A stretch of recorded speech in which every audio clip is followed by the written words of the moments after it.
This is kind of wild. Netanyahu's son has decided to dodge the draft put out by his dad because he doesn't want to die in a genocide against the Palestinian people.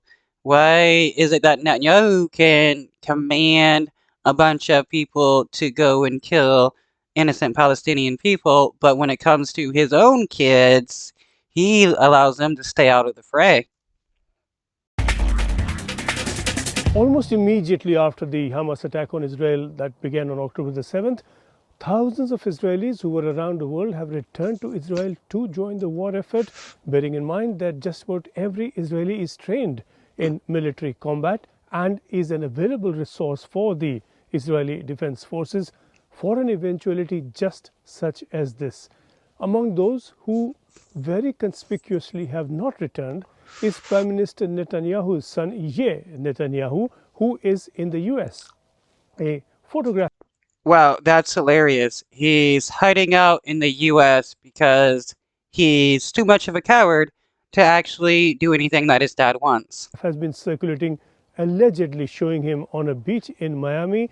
The authenticity of that is being determined, but there is no question that Netanyahu's son is now in the US and has not returned to Israel.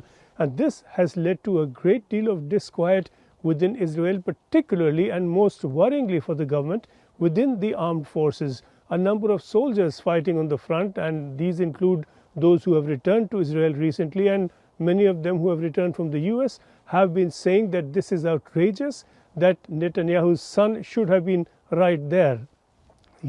Yeah, why does Netanyahu's son get special privileges while all other right-wing Israelis are required to the Israeli government? That is pretty wild.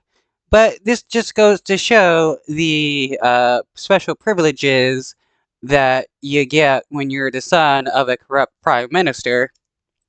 Netanyahu has been aggressive, but perhaps not in the best way. He has been aggressive in social media posts. He has been abusive of Palestinians, describing them as monsters rather than men.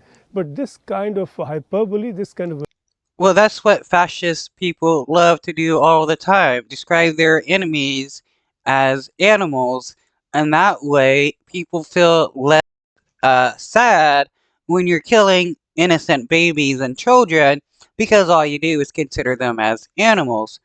That's like during World War II when Jewish people were considered animals by the Nazi government, which made it easier for the Nazis to kill a bunch of Jewish people, along with socialists, the LGBTQ, left wingers, and all of that. Because it wasn't just Jewish people that were killed by the Nazi Germans, but anybody that wasn't in the Aryan mode that they had, blonde hair, blue eyes. If you were a white person and you were disabled, you were killed as well. abuse is not what Israel needs. It needs people on the ground, and he symbolically, particularly so. There have been issues about Netanyahu that have arisen again and again. There was a video controversy where he was involved in an activity outside a nightclub, and that is an occasion where a number of allegations were made about Prime Minister Netanyahu, alleging corruption. And following that, there were further posts from Ye on social media.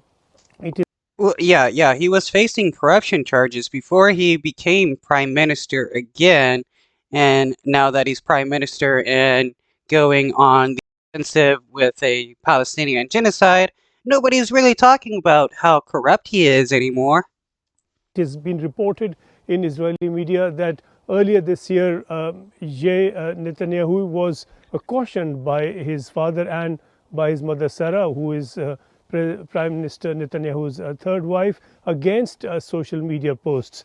There clearly has been an element of friction that has developed within the family. It is not clear that the Prime Minister is entirely in charge of his son's actions, that he could in fact influence him to return or influence him in any matter one way or the other. Wait, how can he not have control over his own son, being that his son is an Israeli and a reservist, and required to heed the call of the prime minister when they call all the reservists back to Israel? Why is it that all the other reservists are required to come back to Israel, but not Benjamin Netanyahu's son? Why is his son so special?